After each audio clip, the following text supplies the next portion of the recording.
সবাইকে জানাই শুভ সন্ধ্যা। আপনারা হয়তো সবাই ভালো আছেন, সুস্থ আছেন। আজকে আপনাদের জন্য কোনো পর্ব নিয়ে আমি হাজির হইনি। আজকে এমন একটি বিষয় নিয়ে হাজির হয়েছি যেটি শুনলে আপনি অবাক হবেন।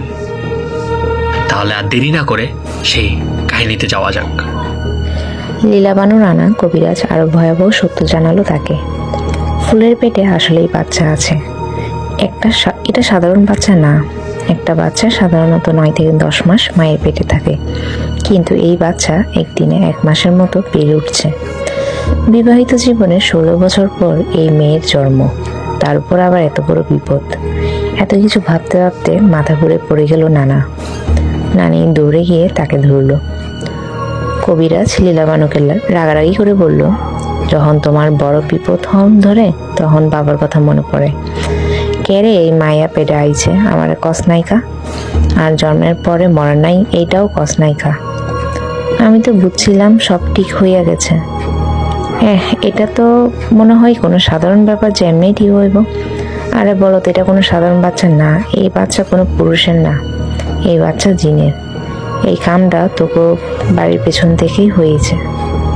কেমনে জানি না। নাতিরে এখন কি করবি বাবা, আপনি জানেন, আপনারে ছাড়া এখন আমার কোনো রাস্তা নাই। দেখ লীলা, তুই আমারে অনেক আগের তেই মানুষ, কিন্তু তোর এই বাড়ির রহস্য আমি কিচ্ছু বুঝতেছি না। গত 20টা বছর এই বাড়ির এই করুণ অবস্থা এখনো ঠিক করতে পারলাম না। এটা মানতে আমার মেলা কষ্ট হয় বাবা। মনে হয় এবার ঠিক হইব, কেন জানি মনে হয়। একবার চেষ্টা করা যায় না? জানি না, দেখি কি করা যায়। এখন এই বাচ্চাটা আগে হইতে দেওয়া লাগবো, তারপর যা করার করতে হইব। তোর পোলার বউরে একবার জিজ্ঞেস করিস তো, এর মায়া কি বাড়ির পিছনে গেছিল নি? আচ্ছা বাবা, আজকে থাকেন আমার বাড়ি। তুই এই কথা কেমনে কস? তুই জানোস না আমি কারো বাড়ি থাকি না? জানি বাবা, কিন্তু এখন তো রাইতে কেমনে যাইবেন? আমার নিয়ে চিন্তা করুন লাগবো না। তুই নিজের ঘরে একটু সামলায় রাখিস। আসি। লীলাবানু চিন্তায় পড়ে গেল। 7 দিন হয়ে গেছে। ফুলের পেট অনেকটা বড় হয়ে গেছে। ওকে দেখলে মনে হয় যেন 9 মাসের গর্ভবতী। গ্রামের কারোর সামনে ওকে যেতে দেয় না। এদিকে নানি প্রচন্ড ভেঙে পড়ছে। লীলাবানু নিজেও বুঝতে পারছে না কি করবে। কবিরাজ সেই গেছে, আর কোনো খোঁজ নেই। লীলাবানু আর নানি ওকে অনেকবার জিজ্ঞেস করছে এসব কিভাবে হয়েছে, কিন্তু ফুল কিচ্ছু বলতে পারে না। লীলাবানুর একটি বুদ্ধি তখন মাথায় আসলো। ও বাড়ির পেছনে গিয়েছে কিনা সেটা জিজ্ঞেস করলো। সবাইকে অবাক করে ফুল বলল ও গিয়েছিল ওখানে। লীলাবানু বুঝতে পারলো ওখান থেকেই কিছু একটা হয়েছে। আজকে 8 দিনের শুরু। লীলাবানু উঠোনে বসে চাল ঝাড়ছে। হঠাৎ দেখলো কবিরাজ বাড়ি ঢুকছে। তার মুখে উৎফুল্লের হাসি। তার হাসি দেখে লীলাবানুর মুখ শুকনো করে এগিয়ে গেল। বাবা, আপনি আইছেন? আমার চিন্তায় ঘুম আসে না। নাদিরার মুখের দিকে চাইতে পারি না। আর চিন্তা করন লাগবো না, পথ পাইছি। এই মায়া না হওয়া পর্যন্ত কিছু করার আছিল না। এবার সব ঠিক হইব, কিন্তু সময় লাগবো। মানে? চল ঘরে চল, বৈশাখ কথা কই। কবিরাজ ঘরে গিয়ে দেখলো ফুল শুয়ে আছে। সুন্দর মুখটা কেমন নীল হয়ে গেছে। মনে হচ্ছে যেন পেটের বাচ্চাটা তার শরীরের রক্ত চুষে খেয়েছে। কবিরাজ ফুলের মাথায় হাত বুলিয়ে দিয়ে জল চৌকিতে বসলো।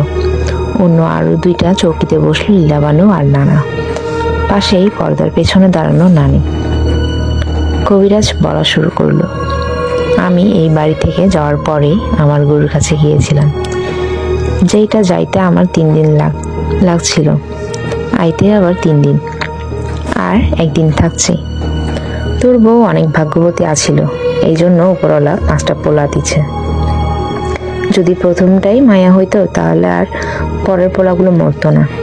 তোর এই বাড়িতে অনেক বছর আগে হয়তো কোনো পোলা অনেক কষ্ট পাইয়া মরছে, বা ওর লোকে খারাপ কিছু হয়েছে। ওর লোকে হওয়া খারাপের প্রতিশোধ চাই, কিন্তু এর জন্য ওর কুমারী মায়া লাগতো। ওর মরার পর তোর এই বাড়িতে কোনো মেয়ে জন্ম নেয় নাই, আর কুমারী মায়াও পায় নাই। তোর বউও কুমারী না, এই জন্য ও 5টা পোলাই মারছে, যাতে তোর পোলার ঘরে মায়া জন্ম নেই, আর ওই মায়াই ওর কামে লাগাইতে পারে। কিন্তু ও ফুলরে কেমনে কামে লাগাইব? ফুলের পেটে যে বাচ্চা আছে, এই বাচ্চাই ওর হাতিয়ার। এই বাচ্চাই ওরে সাহায্য করব। এতে ফুলের ক্ষতি হইব না তো? না, ফুলের এই বাচ্চা জন্ম দেওয়ার 31 দিন পর্যন্ত ঘুমাইব। এর মধ্যে ওর সব কাম শেষ হইয়া যাইব। লীলা, একমাত্র তুই জানবি কার লগে অন্যায় করা হয়েছে এই বংশে।